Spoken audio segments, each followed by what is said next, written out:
Hi guys, Coach Fenz here with FTP Training at the Watts Factory, the nerve centre of FTP Training down in Nowra, New South Wales. It's Friday Tips with Fenz time again, and this week we're going to be looking at losing weight and how weight and performance, watts per kilo, some of the big terminology that's used for defining a rider's ability to ride up a hill.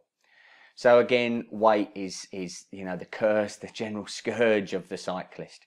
We're often always trying to lose that little bit of extra weight so we can increase our watts per kilo and climb up the hills faster and better.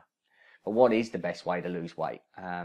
There are so many fad diets out there. There are so many different ideas on what's best for each individual to lose weight. The reality of it is, we've talked about the use of a power meter. A power meter measures a mechanical energy. Therefore, it gives you the amount of kilojoules you've burnt. That kilojoule count can be converted to calories, really as a 1-for-1. So if you've gone out there and done a 2,000 kilojoule ride, you can roughly assume that that's going to be around about 2,000 calories of energy. If we look at a normal basal metabolic rate for your average sort of 70 kilo guy, you would be probably looking at around sort of 800 calories, 1,800 calories a day. So if you've then gone out and done a 2,000 calorie ride to maintain homeostasis and your basal metabolic rate, plus continuing to do that session, you would need to consume on that particular day around 3,800 calories. Now that's going to give or take. You may have been up and a bit stressed. You may have walked down to the shops at lunchtime and burnt some more calories. But the reality of it is you can quantify relatively well how many calories you've burnt and how many calories you've then consumed. A method we use at FTP Training is the MyFitnessPal app. MyFitnessPal is a great free app for your iPhone or for your Android phone, and it has up to 1 million Australian foodstuffs on there. It's very, very easy to use. You can log in your normal breakfast stuff, your normal meals or lunchtime foods. It gives you the full breakdown of what you've eaten. You can even scan in foodstuffs. Even your Talk energy gels and bars can be scanned in there, which is fantastic. Again, that then gives you a what you've eaten and what you've burnt for the day.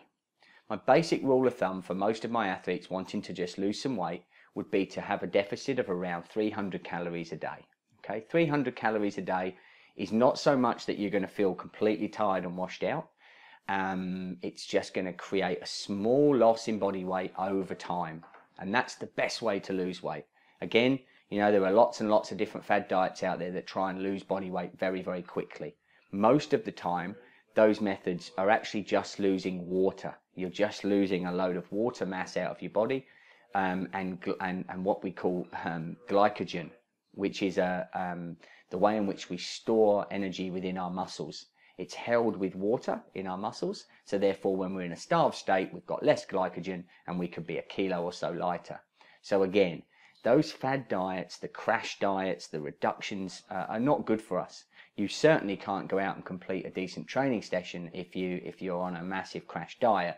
So a small reduction, 300 calories a day, is the sort of perfect amount to reduce your calorie intake by. And if you're training well and looking after eating good foodstuffs with that sort of calorie deficit over a decent period of time, 2 to 3 months, you will definitely gradually reduce your overall body weight, which will help you improve your watts per kilo and your ability to climb mountains.